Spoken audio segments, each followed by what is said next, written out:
Browns country, let's ride. Welcome in everyone to your Network 216 Week 12 pregame. I'm your host for today's festivities. My name is Casey Kenneman, but I am not alone. We are squatted up. We got Eddie McDonough with us. We got Jacob Roach with us, and it's time to get this thing going. Gentlemen, how we doing on the last Sunday of November? That looks good on person. That shirt looks better on person than it does in the pictures. I'm feeling great. As clearly my David Njoku Angry Run shirt has come in. I am wearing my special Ross the Sock Boss socks. The Browns are 2-0 since I started wearing them on game day.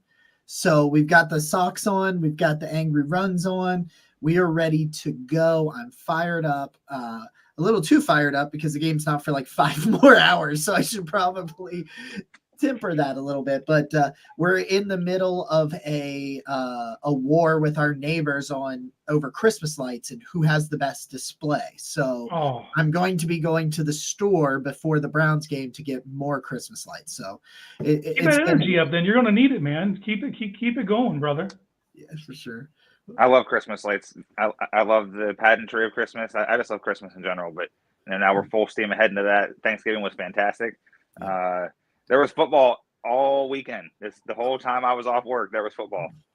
All the Thanksgiving games, which I missed a lot of the Cowboys game with my families and stuff. But I was at a prime rib brunch buffet on Thanksgiving Day, so that was pretty sweet. There was a giant TV right in front of my face. I was like, sweet, let's do this. Yeah. And now the Ohio State let me down again because they're frauds, and so is Ryan Day. But it's Browns Day now. It's Browns Day now. It's Browns Sunday. Browns country. We're riding into Mile High. I'm excited for this game. I think this is going to be a better game than most people think because the Broncos are pretty good as of late, and the Browns just keep finding ways to win. So I'm excited. Yeah, this is my Thanksgiving's not even wrapped up. We did decorated for Christmas all day yesterday after I got home from work. But I'm doing my big Thanksgiving dinner is right after this. So I'm going to do my best to not be in a coma come 4:00. It's going to be a quick balance. I got to get the meal in, maybe bust a quick nap, and then be ready to go. But before we get into this, you guys are watching this on Lockerverse. Thank you for being here. Check out the Dog Pound Lounge. Check out the Quarterback Unplugged with Deshaun Watson and Quincy Avery. But if you're on YouTube, man, if you're enjoying the content, hit like, hit subscribe. We're on the road to 3,000. We're getting there. We can't do it without you guys. So keep pushing us. We'll keep putting out content. Gentlemen, going to Broncos game. We're traveling to Denver on a 3-game winning streak, taking a team on with a 4-game winning streak.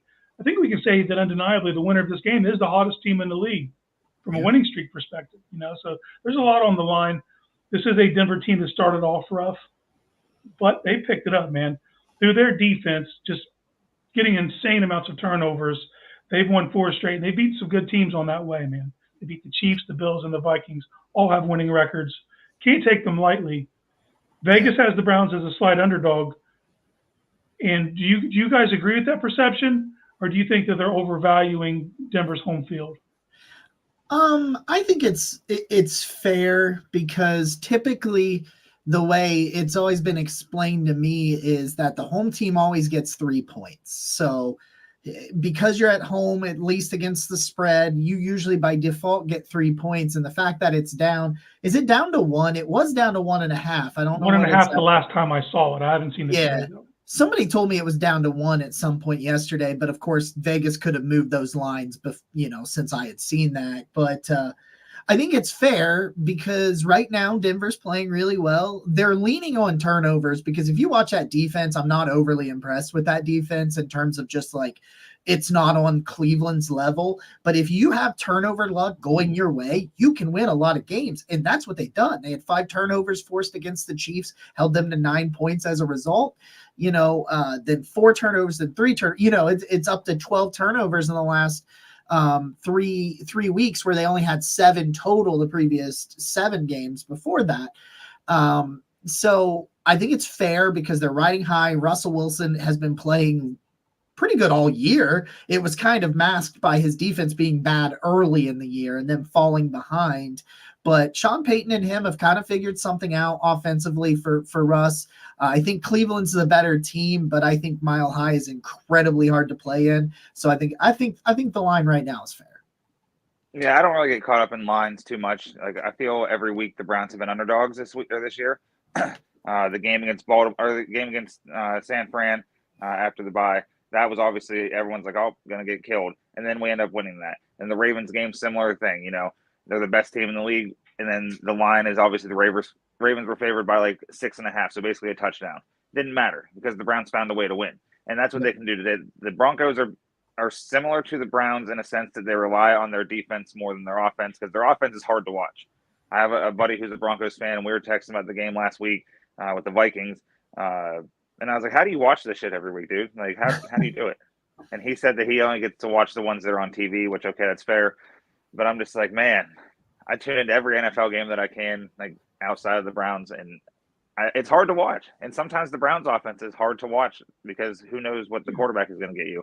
But obviously they have the advantage in quarterback, but they can't, the Broncos that is, but they can't move the ball down the field really. And where I think that benefits the Browns is they can't always move the ball down the field.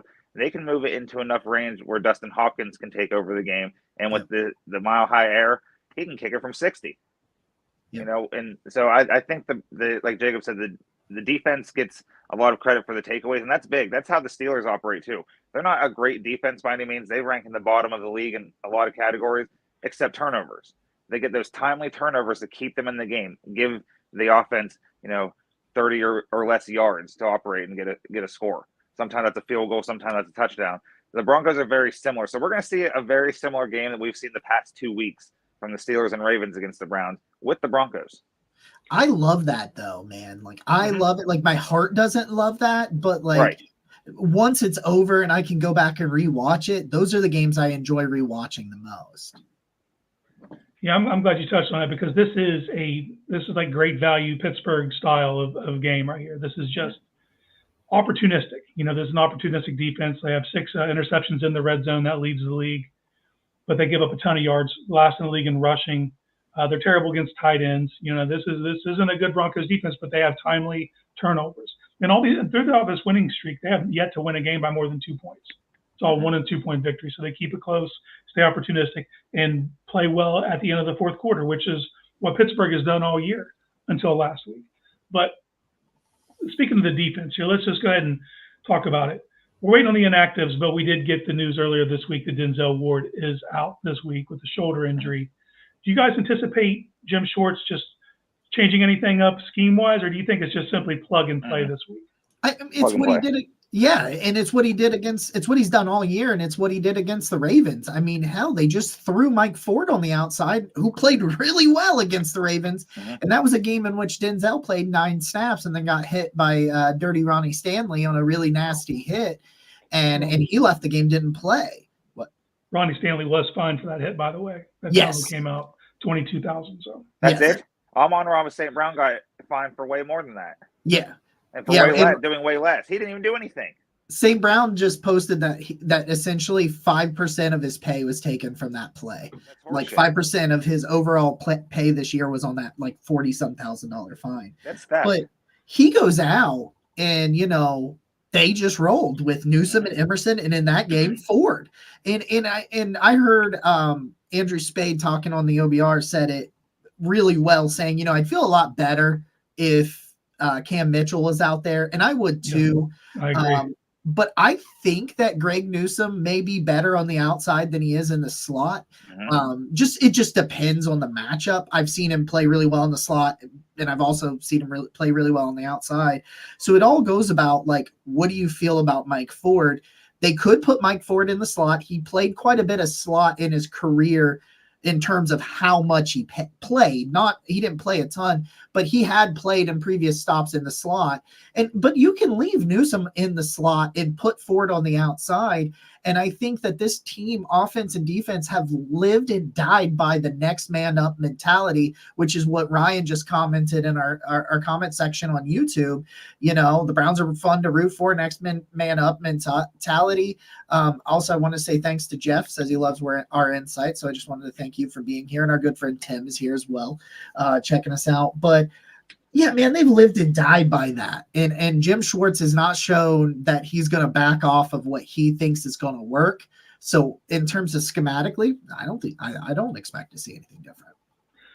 Well, if you remember the Baltimore game, they started off with Ford on the outside, and then when Odell proved to be too much to handle, that's when they moved Newsome out there and Ford back inside. So they may have learned something in that exercise, and it may change. It could also depend on Jerry Jeudy's usage, because I believe that's the player you're really going to have to calculate in this equation between whether Ford's on the outside or inside. Because in my mind, it's like Emerson and Sutton. You just roll that right there. For me, that's the move. And then depending on how they use Jeudy could determine whether Newsome spends most of his reps on the outside today. But whoever plays that slot position is going to have to gear up, because this Broncos running game is real. They stick with it. You know, they're going to give you Javonte Williams. They're going to give you McLaughlin. And then you're going to have to deal with P. Ryan out of the backfield in the passing game. They rely heavily on their backs. So whoever it is, that slot's going to have to be a big supporter in the run game today.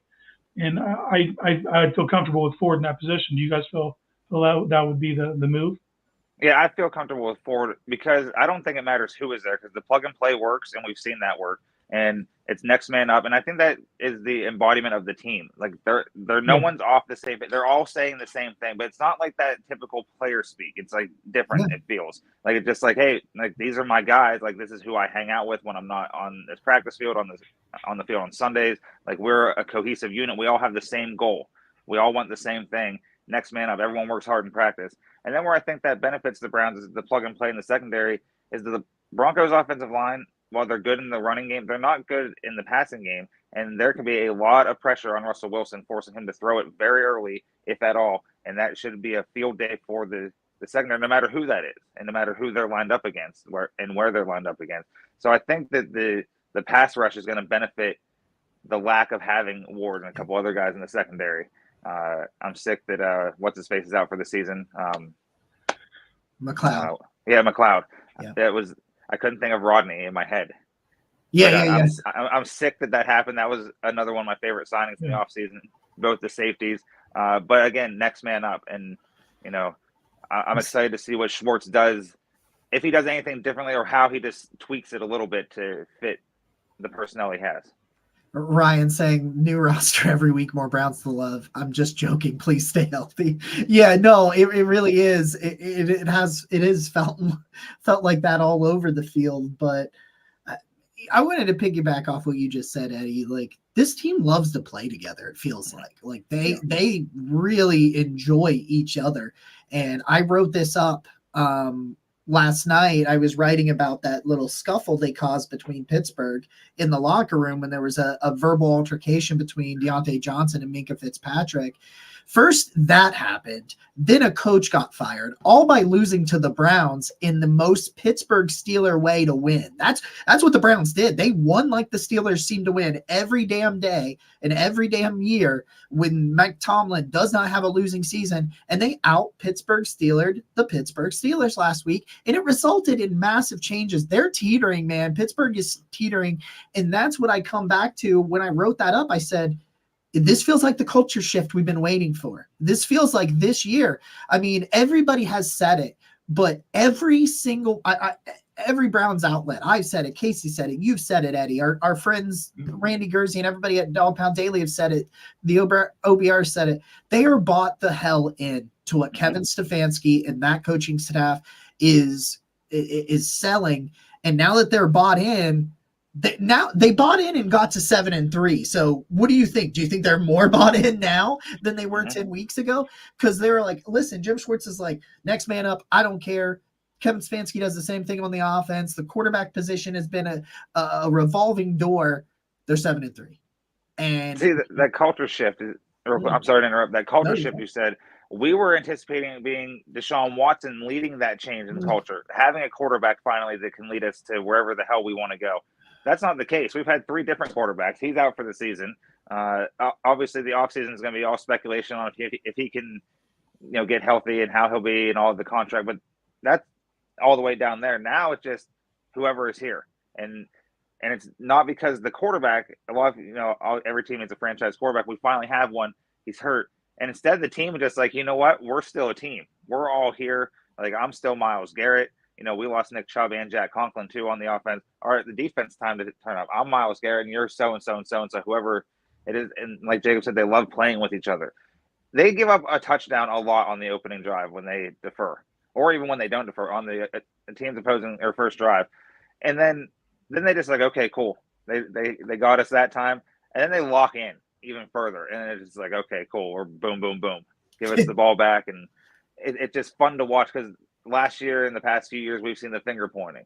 Oh, that wasn't my man. That wasn't my coverage. I'm doing what I'm supposed to. We don't see that anymore, and that culture shift, like you said, Jacob.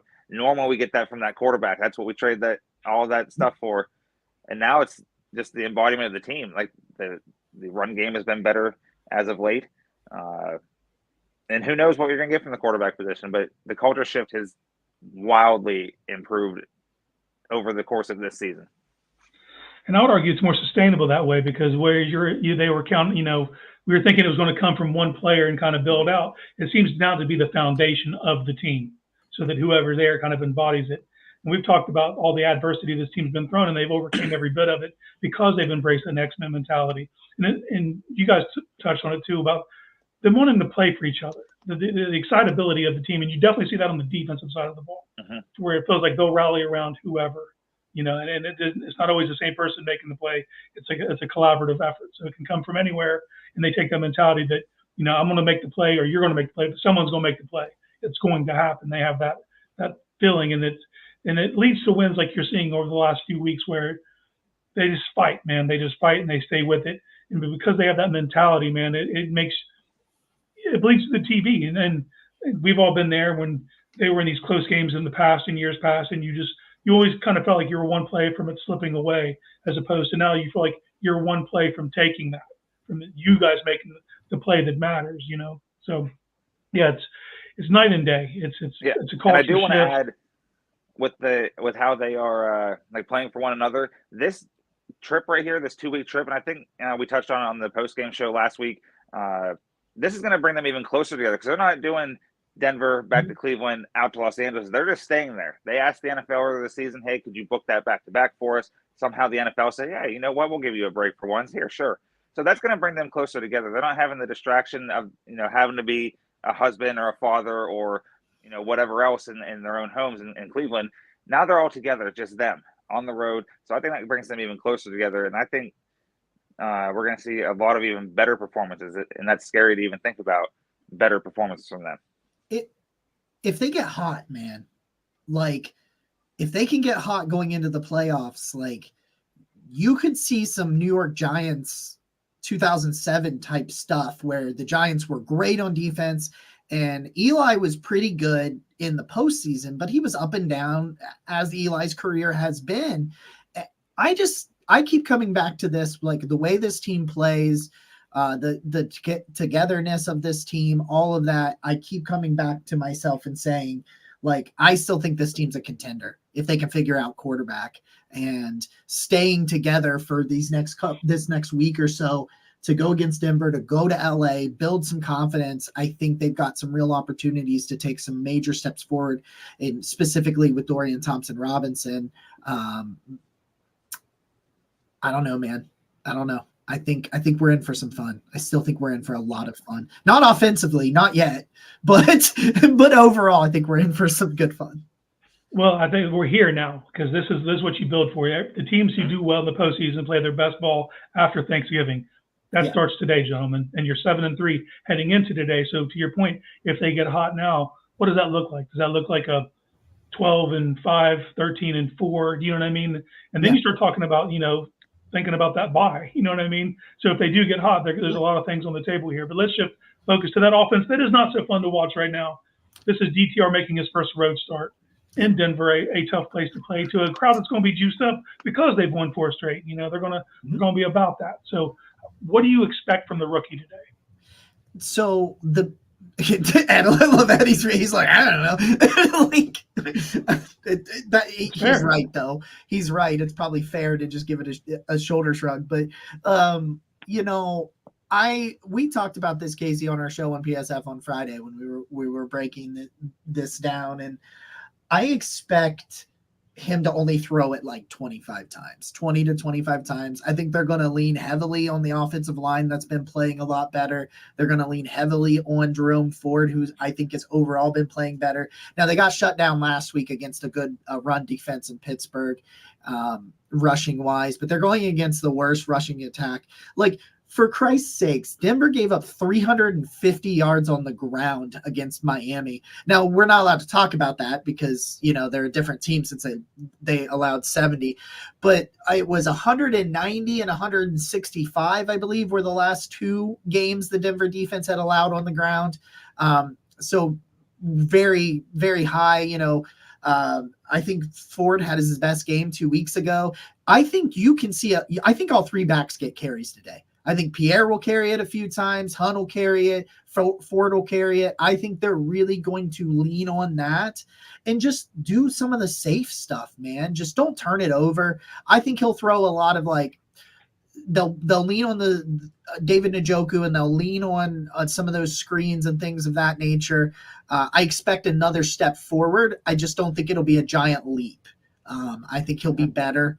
He'll go from like a 5 to a 5.5 maybe or whatever. Let me pose one more question to you then. You named all the backs getting the carries. What do you expect from DTR and his legs today? Do you think they lean more on that this week than they did last week?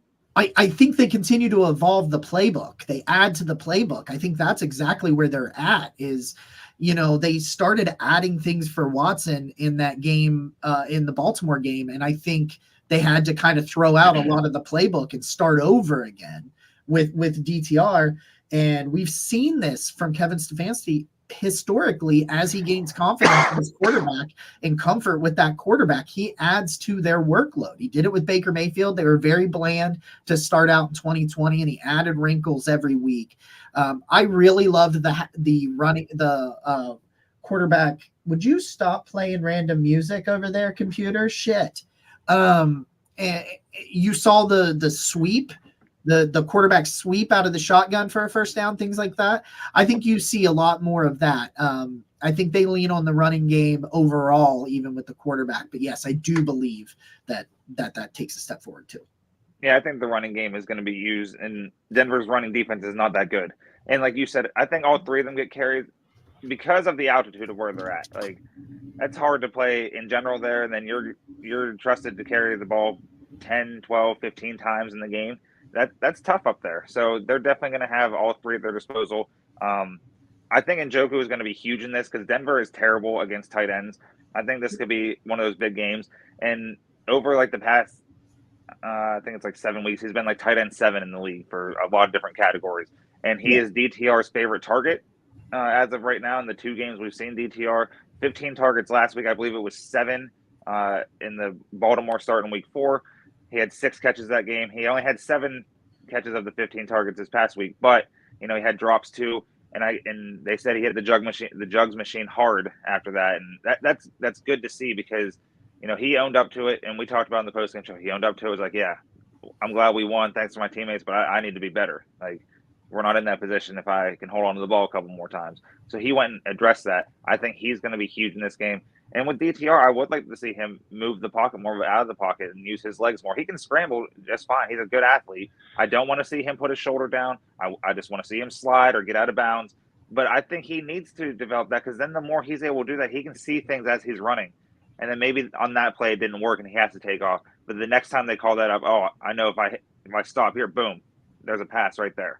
So I'm excited to see that if that happens. But like you said, Jacob, Stefanski always adds these little wrinkles. And each week it's something different. It's not always the most noticeable thing in the world. Now, to someone like you, yes, that's noticeable because you watch film all the time. But if you're just watching on the recliner like I am, and I watch a different way, you can see some things a little bit, but it's not all like you said. It's a step, but not a leap. So yeah. I think it's going to be fun to see what Stefanski can do, and that'll just prove that if they can win this game and DTR can just look confident, then that further boosts Stefanski's resume for Coach of the Year. And Dan Campbell just lost this past week for the Lions, and a lot of people wanted to give it to him right now, and he's obviously deserving of it. There's a couple other candidates, but if Stefanski can get another signature win, get 4 in a row on the road here, that's huge. Yeah, massive. I am excited to see how this offense develops. How much more of the playbook is going to be open to DTR this week as it was last week. I look at Pittsburgh's defense, and they're a harder team to run RPO against than Denver is. So I think that'll play a big factor. I think we'll see more wrinkles in the RPOs. I want DTR to use his legs more. And like you said, Eddie, like you want him to slide or run out of bounds, but I don't know if that's who he is. That kid's reckless, and he's not that big, man, but he's reckless, and he was in college. If you go watch his college tape, there are so many opportunities he would have to run out of bounds, and he would just cut it back in. And sometimes he'd get 30 or 40 yards after he cut back in. So that playmaker mentality is hard to coach out of a kid. I'm not going to be surprised if he puts himself at risk today. Yeah. So we talked about Stefanski just a second ago about where he stands in the Coach of the Year rankings, and he's barely. If you look at some of the odds makers, he's like 8. You know what I mean? There's a lot of people in front of him, which feels like slander at this point. Like, who's done more with less than Coach Stefanski this year, given all the injuries the Browns have sustained? In my mind, D'Amico Ryans probably deserves to be the front runner because nobody expected Houston to compete this year, and they're still in the thick of things. But if Stefanski is able to get this rookie to play at a commensurate level to where this team's averaging 24 points a game, which I think we'd all agree if the Browns score 24 points a game, they're going to win the vast majority of those games the way this defense plays. He's going to have to start getting that respect, right? I mean, are they going to just keep putting him under because he's already won it? Sometimes that hurts people because they've already given you the award, and they're tougher to give it to you a second time. Yeah. It's just the context of it, because like you said, who's done more with less this year? Yeah, D'Amico Ryans is a great story, and they always give it to usually a first-year head coach. If they get more wins than projected and more from the season before, and that's what the Texans are doing. And shout out to them; they're playing great. CJ Stroud's the Rookie of the Year. Up until last week, he was actually in MVP talks, at least in my eyes. But that's neither here nor there. Stefanski has done more with less, and I don't think him winning one should hurt him at all. I mean, I can see why. I think more of what it is, it's just, and I hate even saying it, it's the bias against the Browns because of the mess that came with the Deshaun Watson trade. Yeah. No one cares about the Browns. Some of them have started to, say things like Rich Eisen actually said Kevin Stefanski should be in the Coach of the Year talks because of all these things we just listed. Pat McAfee shouts out the Browns all the time for how good they are, and especially Myles Garrett. But a lot of the national media is still like, you guys traded for the guy that we all villainized for things that we don't know did or did not happen or whatever. So we're just going to keep it that way. And you guys aren't going to get respect. Yeah, 7-3 is nice for you guys, but But you look at their resume and look at the teams they've built or beat along the way. They smoked the Bengals in week 1. The Titans aren't that good, and they took care of them and smoked them. Got handled by the Ravens and lost somehow to the Steelers the first time, and bounced back and beat both of them, and then beat the 49ers, who were the best team in football. And then when they beat the Ravens, they were the best team in football. And then the defense of the Steelers was going to be too much because of the playmakers they have who were held in check. And, then you have the games with the Colts. How they won that, I have no idea, but they did. Lose a close one to Seattle, but all of that adds up to Coach of the Year. Like, no other coach is doing that this year. Like, none. I don't get the slander against him. Not against from the national media. Browns fans hate him because Browns fans hate themselves. Yeah, that's true. Grind games are the best. They're not the best for my heart, but right. I do enjoy it because it's going to be a grind. Because as long as this Browns offense is what it is, regardless of how good you think Denver's defense is, based on the turnovers versus non-turnovers, and all of those sorts of things. The offense is not great in Cleveland at all right now. So you just got to hope that you can exploit some of those matchups because you're going to win with defense. That's it. It's that plain and simple. And to be honest with you, I'm an offense guy, but I have very much enjoyed this defense this year and the way it does it, just because you just don't know what they're going to do. Like that pick 6 against Baltimore to make it 31-30, and because they missed the extra point and things like that. They've blocked multiple kicks this year, and I know that's special teams, but it's usually been by Jordan Elliott and Myles Garrett, so it's by 2 of your defensive linemen, and Jordan Elliott's been pretty good, and Myles Garrett right now is the defensive player of the year. But it's fun. It's fun, man. Winning is fun, and I hope they can do it again today against a very scrappy Denver team that is very red hot as well. Myles Garrett is an MVP talks too. I should add that. Yeah, he should be. He should be. I'm not saying he's going to win it, and I'm not saying if he doesn't win the award, then he got robbed. It depends on what he does. But as of right now, through 10 games, he is in the MVP talks. I don't care what anyone says because he has been the leader of this team. Normally, it's the quarterback. It was supposed to be Deshaun Watson leading this team. Myles Garrett is leading the way. 13 sacks already. Had 16 last year.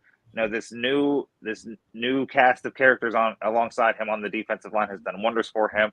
Jim Schwartz allowing him to just play his instinctive brand of football and just letting him hey, I'm going to line you up here. You just do your thing. Okay, cool. And if I can't get to him, here's Shelby Harris. Here's Dalvin Tomlinson. Here's Zadarius Smith. Here's whoever else. Ogbo, who does not Ogbo, yeah. Here's sometimes JOK with Myles Garrett. So Myles Garrett absolutely is an MVP candidate. I don't care what anybody says. They will never give it to him because he's a defensive player, and that's a quarterback award, which is still. But there's no quarterbacks that I think have really ran away with it this year. Not ran away. If there's ever a year for a defensive player, now he's going to have to continue to dominate. Like he's still got a lot he will have to do in these final 7 games.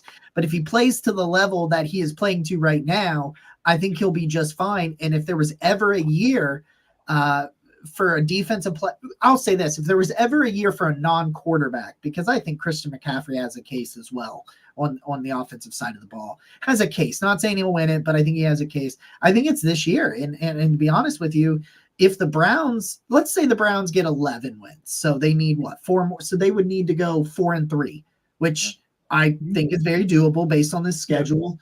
Because I think you can take care of LA, Chicago, and the Jets, and maybe even the Bengals but Joe Burrow. So like there's 4 that I think you can get. And that's if they don't win today and if they don't win next week. That's just like stuff thinking about that and then losing to Houston. That's kind of what I'm thinking about. Like that could be the path. If they get 11 games and their offense continues to put up like 17 to 20, I don't know what the Browns offensive average is, but it feels like 20 is around what they are. They may score around 20 points most of the time.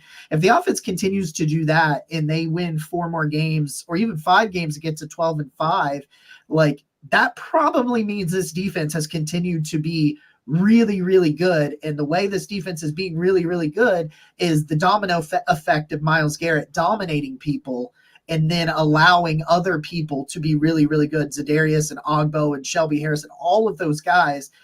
It's because of what Myles has done. And so it could be really, really fun. Lineman, I know you're in here, our good friends over at the Lineman Lounge. He's probably going to have to break the single season sack record as well along the way. But in my scenario, in my head, that he does do that. Let's talk about that. He needs 1.5 sacks per game over these final 7 to break the NFL sack record. Okay. In years past, we've kind of seen him taper down towards the end of the year because he plays so many snaps. That's not the case this year. He's got 13 through 10 games, but he's playing less snaps than he has in years past because Schwartz has that healthy rotation. Because they have these other pieces that can take on that brunt, and Myles doesn't have to be out there for 90% of the plays.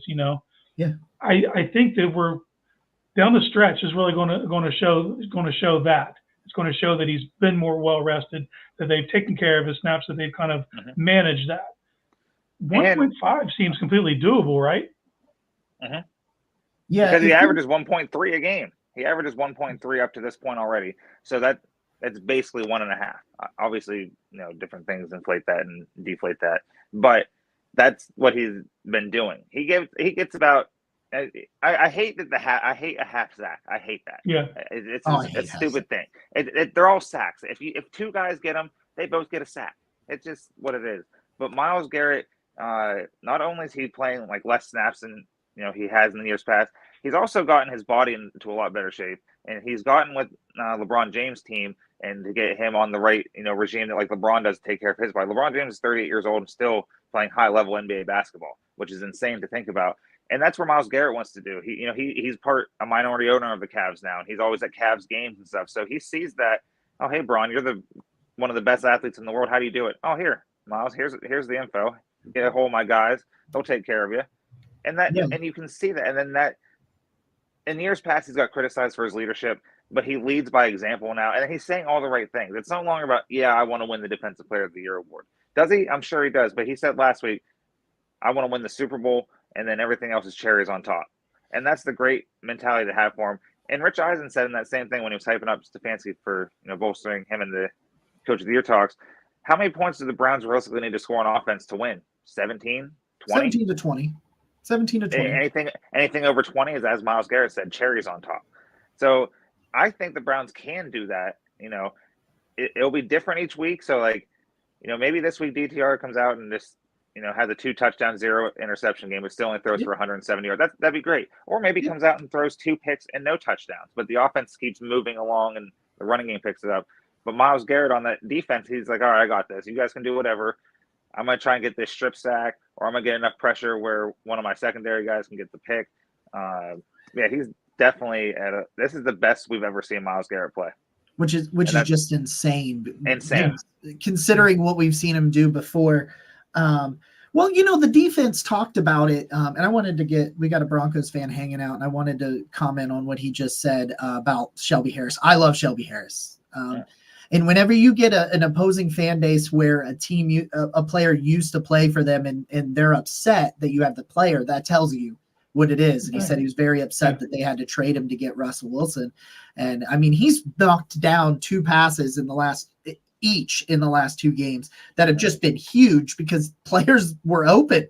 The player was open on that pass, and Shelby Harris just gets those mitts up there. I love what Shelby Harris has done in Cleveland. It's been a lot of fun. But to piggyback off of what you said, Myles has only played over 50 snaps 4 times this year. 2 of them were 51 and then 52 and 54. He's also played 36 snaps total in 2 games. He played 36 snaps against Tennessee, and he only played 36 snaps against Arizona. And I know in those games they were blowing them out, and that had to do with it. But we have seen whole series. We have seen whole series, and you know what? I even thought about that word in my head before I said it, and I still said series. We've seen whole series this year when the game has been close that he hasn't played, and it not been a problem. Now, if they start moving the ball, they may throw him back in and be like, "Oh, we got to get him in there." But they have been able to take him out in some of the middle parts of the game, the third quarter, the second quarter. And that way, in the fourth, when it's clutch, Myles Garrett's on the field guaranteed. And when he's on the field guaranteed, he isn't, gassed. You can see it in the past. He'd be labored. You can see it out there. So and he doing this. He just he's doing this win. Now. Yeah. Holding his waist. He's holding his ear. Hey, guys, let me hear it. Yeah. Well, let's go ahead and dip over to matchups, and I'll steal the first one so you guys can have a chance to think about it. Matchups you're looking forward to. We got some Garrett on Garrett violence about to happen. We got Myles Garrett going up against Garrett Bowles. Now, we don't have to think all too far back to a month and a half ago when we were clamoring for Garrett Bowles to be traded for when Wills was going through his struggles. Yep. Now, Wills picked it up, and he got injured, and now the Browns are playing Jerron Christian. We haven't thought about Garrett Bowles, since before the trade deadline. But now that's who Myles is going up against. Last week, Garrett Bowles was going up against Danielle Hunter. He did give up a sack. He gave up 2 sacks in that game, but 1 to Hunter. Hunter's 1 behind Myles right now with 12. But he's a solid left tackle. Yeah. I still think Myles can get double 2 today. I think he can get 2, a couple stop tackles, maybe a strip sack. I still think Russell Wilson is, I think, 3rd most sacked quarterback in the league. I think he's been sacked 32 times. He also, we're familiar with this, a quarterback that has a propensity to hold on the ball, to attempt to make plays, to string things out. And he's athletic, but he's not as athletic as he was in the past. Yeah. I think this is going to be another one of those games where Myles can notch 2 and just kind of start to separate from the pack. Because if you're going to win DPOY, that's what has to happen. You can't you don't want to be jumbled. You want to get some separation. So I see a two sack game for Myles today. What's a matchup you guys are excited to look at? I'll start. I'll stay on defense for mine. It's Martin Emerson versus Cortland Sutton today, and I know there's going to be some situations where Greg Newsome may be on Sutton or something along those lines, but with Denzel Ward out, even with Denzel Ward in, I would argue that Martin Emerson has been the best corner on this team. And I know there's some data and some stats that shows Ward has been better, but for me, it's been Martin Emerson. Martin Emerson's my favorite player on the Browns. I didn't know that my favorite player on the Browns was going to be a corner. I never would have thought anything like that, because when corners are playing well, you don't notice them that much during the games. You'll notice them on the all 22 and stuff. But in the moment, if Martin Emerson is dominating, the only way you know about it is if he gets like a pick or something like that. Like otherwise, if they don't throw it to him, you don't realize it. But Emerson just plays with this kind of edge that, like, I think he feeds off the energy that Jim Schwartz gives them. And Cortland Sutton's really good. Like, he is very good. He's physical. He's got a really nice blend of physicality and athleticism. And I think Martin Emerson does too. And I think that it's like the your own worst enemy matchup. Like, it's like on a superhero show when the superhero has to fight himself. Mm-hmm. Like, it's like, oh, how do I win? He's me. I think that is what this matchup is. And I think Cortland Sutton will get some wins, and I think Emerson will get some wins. But like, when you've got wide receivers like they do, and Russ is playing a lot better than he was last year, and you've got a good play caller in Sean Payton, it becomes very important for those one-on-one matchups with your corners so that your pass rush can get home. I mean, we got a Broncos fan in here even saying we have to win with fast plays to avoid Myles Garrett. That's right. So if you've got to make sure that you don't give them fast options. And I think the big physicality of Martin Emerson gives them that opportunity. So I'm really excited for that. Well, let me jump in real quick and add to that. So Cortland Sutton has caught a touchdown in 5 straight games. Martin Emerson has not given up a touchdown reception this year. Yeah.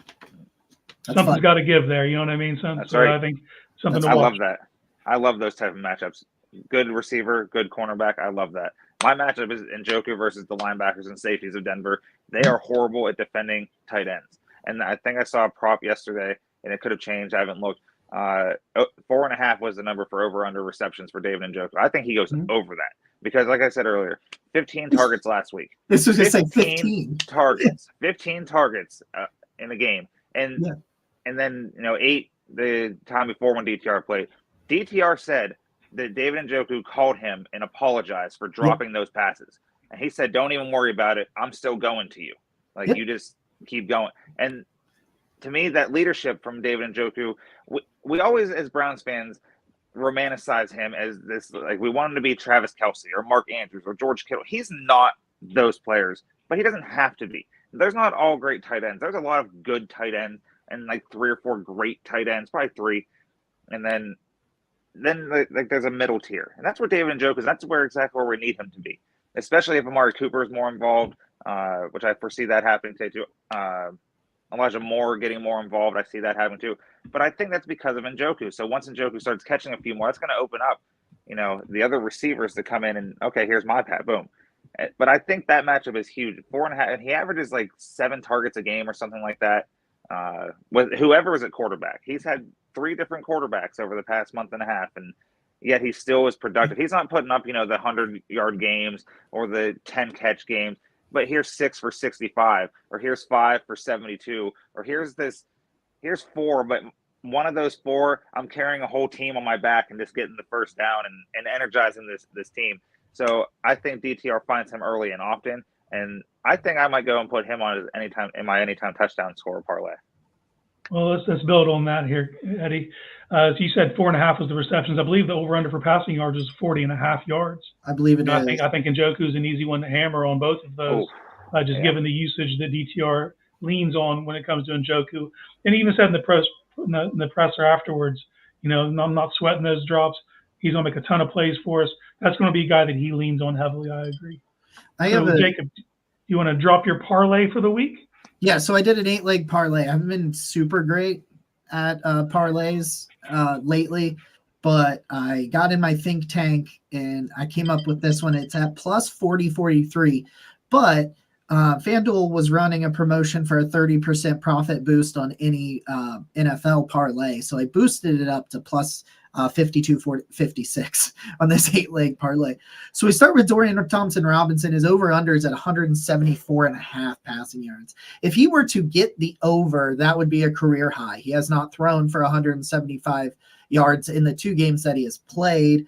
So saying a career high in his 3rd game is kind of hilarious, but because obviously, but I think that they can establish the run and get some cheap yardage. So I could see him getting close to 200 with a lot of those kind of screens and leading plays and some of those yards after catch plays from David Njoku. Njoku, going into last week, he had 350 receiving yards and 300 of them were after the catch. So I could see them kind of feeding him and getting some of that. It's the same with Amari Cooper and that getting DTR to 175. I don't think he's going to throw for 300 or anything like that, but I think he could push 200. I think he could throw for 200 yards today.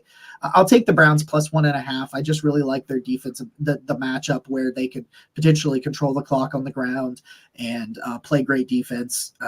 It's going to be a dogfight either way, but it's plus 1.5. I would take them straight up in this game. So I'll take that as my second leg. Jerome Ford's over under is 49.5. And now again, I just think that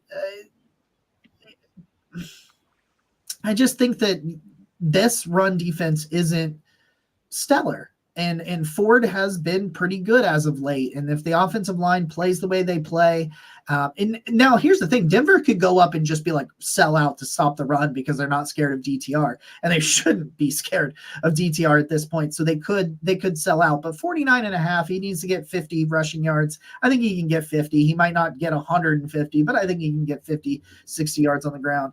Dorian Thompson-Robinson's over under for touchdown passes is 0.5. So if he throws a touchdown, you would win on the over. I think he'll get one. He almost had a couple in the red zone last week. David Njoku dropped one, for example. I think you could see him get one. I really like the Cortland Sutton matchup. His over-unders in 46.5 receiving yards. I'll take the over just because I think Cortland Sutton has a tendency to hit an explosive here and there. I think he can get that on one catch. We said that about DK Metcalf on a parlay a couple of weeks ago, and he did it. He got the over. I could see Sutton getting a busted 50-plus yarder at some point in this game, and that puts him over the 46. Even if Emerson plays really well the rest of the game, I could see one. So Amari's over under 43.5. I'll take that. DTR started to feed him when he was playing well last week. I'll take 50 yards out of him. It's David Njoku's over under is 40.5. I'll take the over on that because I think he's going to feed him. He threw 15 targets at him last week. I think he'll throw 12 to 15 targets at him again this week. So I'll take the over on 40.5. And Russell Wilson's over under is really low for me at 188.5. So I'll take the over. So 7 of my 8-leg parlay is taking the over, 2 of which are Broncos. Cortland Sutton's 46.5 over, and Russell Wilson's 188.5 over. $2 wager to win $107. So, what's the over under for points? I do not know. Let me look. 36.5 was what it was 2 days ago. I don't know what it is today. It feels pretty low. 36.5. No, it doesn't because these offenses aren't that good.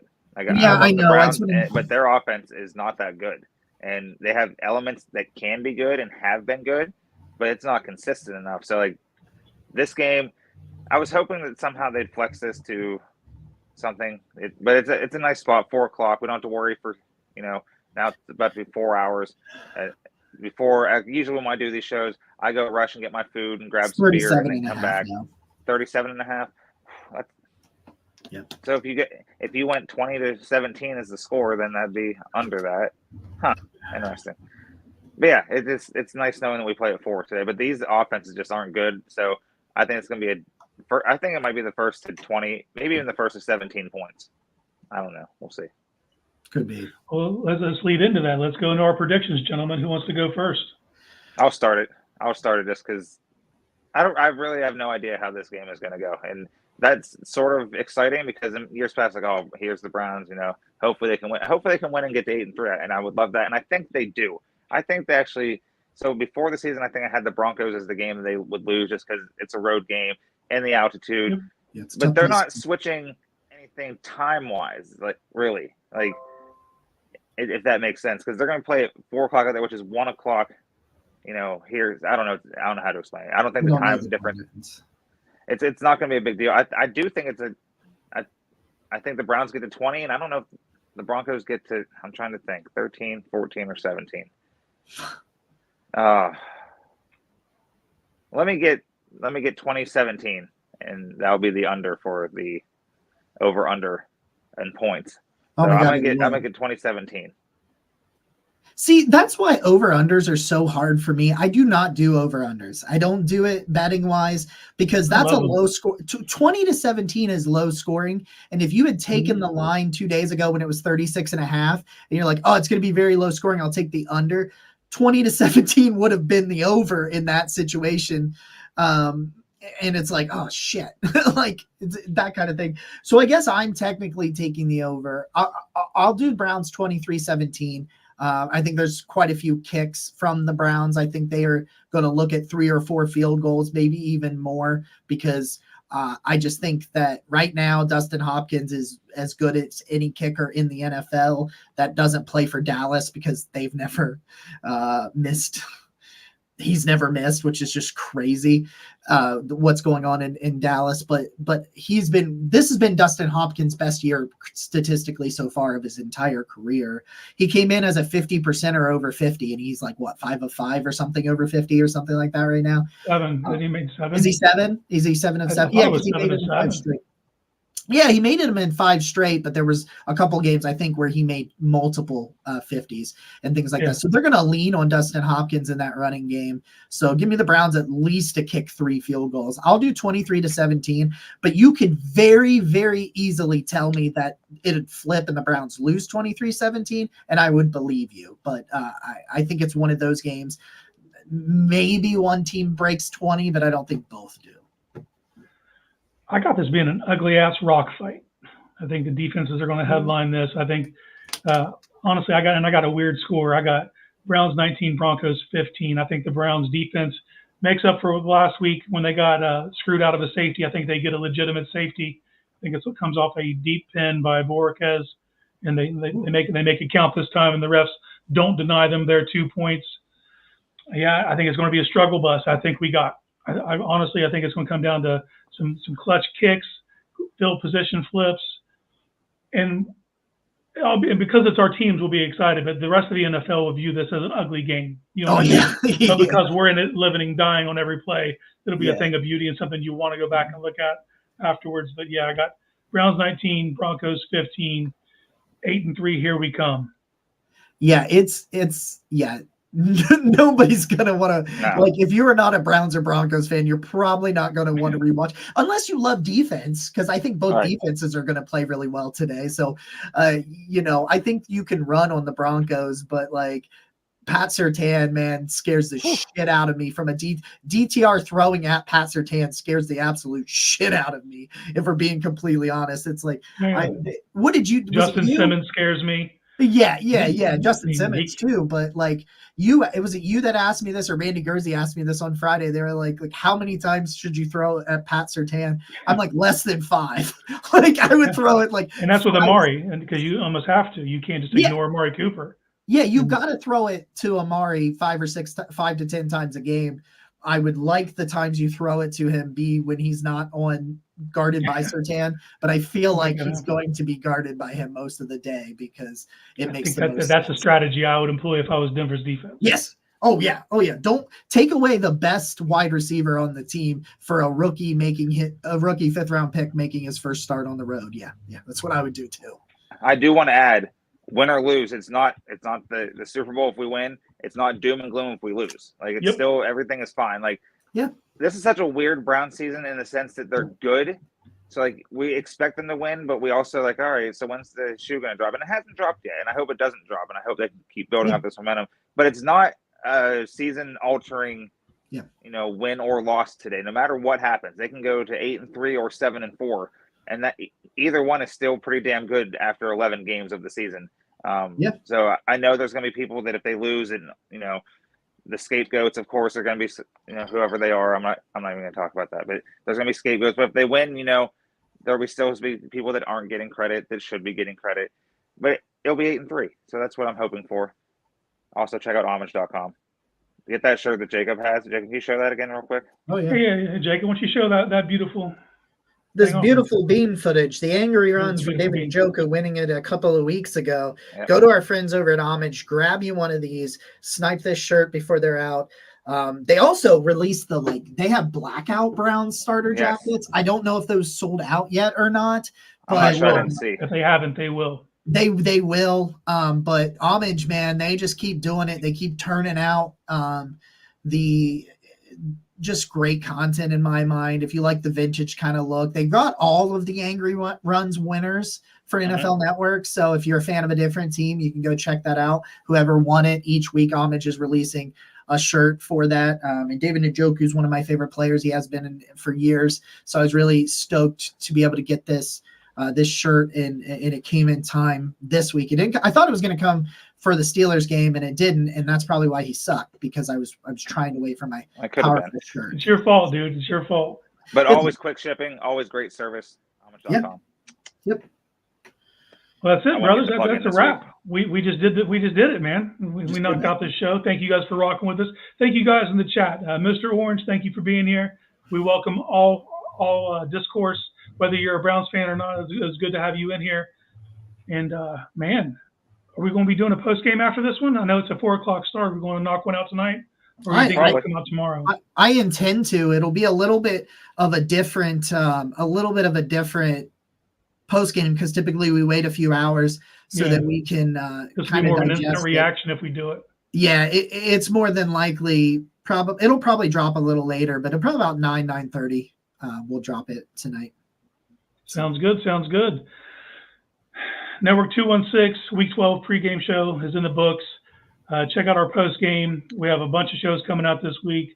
Barking Browns Tuesday at 8. We got. I think they're going to be back on for Yard Dogs at 7 on Tuesday. Wednesday, so. Faithful Dogs, Dog Chug later that night. Cross the Calves. We got shows coming out at all times. So get with the channel, like, subscribe, do all that stuff. If you're on Lockerverse, thank you for rocking with us. We'll see you Thursday night for your Thursday night pregame show. So everyone, go Browns. Go Browns. Where's the button? I was not prepared.